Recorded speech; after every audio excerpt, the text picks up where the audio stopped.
PM ശ്രീനെ കുറിച്ച് ഞാൻ ആദ്യം പറഞ്ഞിട്ടുണ്ട്, ഒരിക്കൽ കൂടി പറയുന്നു.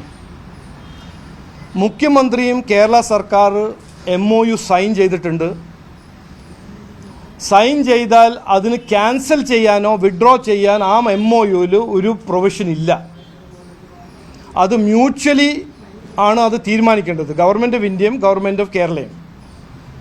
അപ്പോൾ മുഖ്യമന്ത്രിക്ക് അറിയാം, പാവപ്പെട്ട കുട്ടികൾക്ക് നല്ല വിദ്യാഭ്യാസം കൊടുക്കാനും അവർക്ക് അവരുടെ ആ വിദ്യാഭ്യാസത്തിൻ്റെ അവകാശം നേടാനൊരു വഴിയാണ് PM Shri, excellence in education, national education policy. ഇത് ചവിട്ടിവെച്ചാൽ ഇതിൻ്റെ ഇരകൾ ആരാണെന്ന് നമുക്ക് എല്ലാവർക്കും കൃത്യമായി അറിയാം. ഇത് പാവപ്പെട്ട സാധാരണക്കാരുടെ കുടുംബത്തെ കുട്ടികളാണ്. അപ്പോൾ ഇതിൽ രാഷ്ട്രീയം കൊണ്ടുവരാൻ പാടില്ല, ഈ നാടകം നടക്കാൻ പാടില്ല.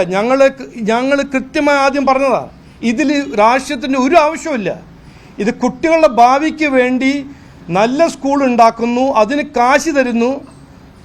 ഒരു മോഡേൺ കരിക്കുലം ഫ്രെയിംവർക്കിൽ ഒരു നാഷണൽ എഡ്യൂക്കേഷൻ പോളിസി നല്ലൊരു ഭാവിക്ക് വേണ്ടി ഉണ്ടാക്കുമ്പോൾ എന്തിനാണ് ഇതിൽ CPIയും CPMും അവർ നാടകവും രാഷ്ട്രീയം കൊണ്ടുവരുന്നത്? ഇത് അവർ പറയണം. ഇത് ഞങ്ങൾ ഈ വരുന്ന ഇലക്ഷനിൽ ഒരു വലിയൊരു ഇഷ്യൂ ആക്കി ഡിബേറ്റ് ചെയ്യാൻ ആഗ്രഹിക്കുന്നു.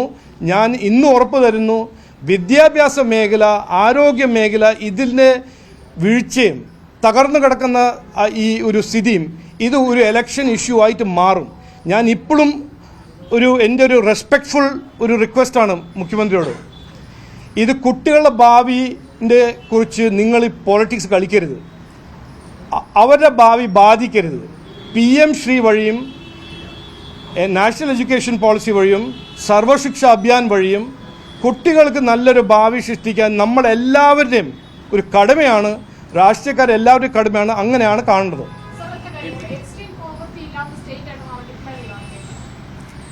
അല്ല, അത് കറക്റ്റാണ്, എക്സ്ട്രീം പോവർട്ടി. പക്ഷേ ഇതിൻ്റെ ഒരു കോണ്ടെക്സ്റ്റ് മനസ്സിലാക്കണം. Extreme poverty world bank April 2025 world bank, ഇത് BJP അല്ല, ഗവൺമെൻറ് ഓഫ് ഇന്ത്യ അല്ല, വേൾഡ് ബാങ്ക് പബ്ലിഷ് ചെയ്ത റിപ്പോർട്ടിൽ 17 കോടി ഇന്ത്യക്കാർ എക്സ്ട്രീം പോവർട്ടിയിൽ നിന്ന് പുറത്തു വന്നു.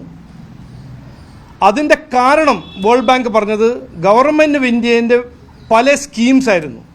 ജൽ ജീവൻ മിഷൻ, PM ഗരീബ് കല്യാൺ അന്ന യോജന, PM ആവാസ് യോജന, ഇങ്ങനെ ഓരോരോ ഡയറക്റ്റഡ് ടാർഗറ്റഡ് സ്കീം വഴിയാണ് ഈ ദാരിദ്ര്യത്തിൽ നിന്ന് ജനങ്ങൾ പുറത്തു വരുന്നത്. എത്ര കൊല്ലമായിട്ട് അവിടെ ട്രാപ്പ് ചെയ്ത് കിടക്കുന്ന ആൾക്കാർ ഇന്ന് അവിടുന്ന് പുറത്തു വരുന്നത്. ഇന്ന് ഇന്ത്യയിൽ നോക്കിയാൽ 3 കോടി ജനങ്ങൾ ദാരിദ്ര്യത്തിൽ നിന്ന് പുറത്തു വന്നിരിക്കുന്നു ഉത്തർപ്രദേശിൽ, മധ്യപ്രദേശിൽ. കേരളത്തിൽ ഒരു 8-10 ലക്ഷം ജനങ്ങൾ പുറത്തു വന്നിട്ടുണ്ട്. അതിൻ്റെ ഞാൻ മുഖ്യമന്ത്രിക്ക് ക്രെഡിറ്റ് എടുക്കണമെങ്കിൽ എടുത്തോട്ടെ, അതല്ല ഞാൻ പറയുന്നത്.